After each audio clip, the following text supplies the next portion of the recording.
Shalom Bapak Ibu saudara kasih dalam Tuhan. Haleluya. Kita bersyukur hari ini sudah akan memasuki weekend lagi. Hari yang terakhir di dalam minggu pekerjaan kita. Hari Jumat 8 November 2024. Mari kita selalu bersuka cita dengan pekerjaan dan kegiatan yang Tuhan percayakan kepada kita.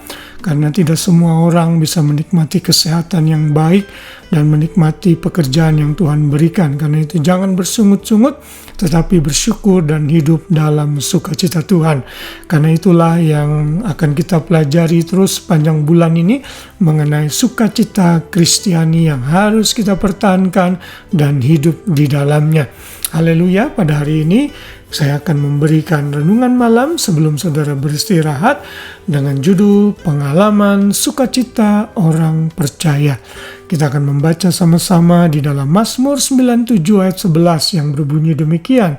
Terang sudah terbit bagi orang benar dan sukacita bagi orang-orang yang tulus hati. Kalau saudara membaca Mazmur 97 ini adalah ayat yang merupakan pasal yang menyatakan bahwa Tuhan adalah Raja. Dan dalam ayat ini dinyatakan bahwa bagi orang-orang benar terang itu sudah terbit. Bagi orang-orang yang sudah diselamatkan, maka sukacita itu akan meluap-luap. Kalau saudara berlanjut membaca dalam ayat 12, di sana dikatakan, bersukacitalah karena Tuhan, hai orang-orang benar, dan nyanyikanlah syukur bagi namanya yang kudus. Kita sebagai orang-orang percaya juga disebut sebagai orang-orang benar. Orang-orang benar ini bukan karena kebenaran kita, tetapi karena Tuhan yang sudah membenarkan kita. Ada banyak sekali ayat di perjanjian baru yang menyatakan bahwa kita ini sudah dibenarkan di hadapan Tuhan. Saudara bisa membaca nanti di dalam Roma pasal 3, Roma pasal 5, Roma pasal 8, dan juga di beberapa pasal-pasal lain di kitab lain. Alkitab perjanjian baru dengan tegas menyatakan bahwa kita ini adalah orang-orang benar. Orang-orang benar itu adalah orang-orang yang diselamatkan. Orang-orang yang sudah diselamatkan ini harus mengalami sukacita Tuhan. Karena sukacita Tuhan itu membuat kita hidup dengan tentram dan selalu bersyukur. Terlebih lagi, kalau kita mengetahui hidup kita akan berakhir di surga dan menikmati indahnya persekutuan dengan Tuhan, maka ini sukacita yang tiada taranya. Mungkin di dunia ini saudara tidak hidup berkelimpahan, bergelimang harta, tidak dicap sebagai orang yang secara material mungkin kaya, tapi saudara tidak bisa mengurangi kesempatan bagi saudara untuk menikmati sukacita Tuhan. Karena pengalaman kita sebagai orang percaya itu harus mendatangkan sukacita sejati dari Tuhan sendiri. Di dalam Lukas pasal 25 ayat 52, ini konteksnya pada saat Yesus setelah dia naik ke surga, Tuhan Yesus tentunya memberkati para murid-murid, dan dalam ayat 52 dikatakan mereka sujud menyembah kepadanya, lalu mereka pulang ke Yerusalem dengan sangat bersukacita. Mereka sadar gurunya sudah kembali ke pangkuan Bapa, dan mereka dengan semangat pulang ke Yerusalem dengan sukacita.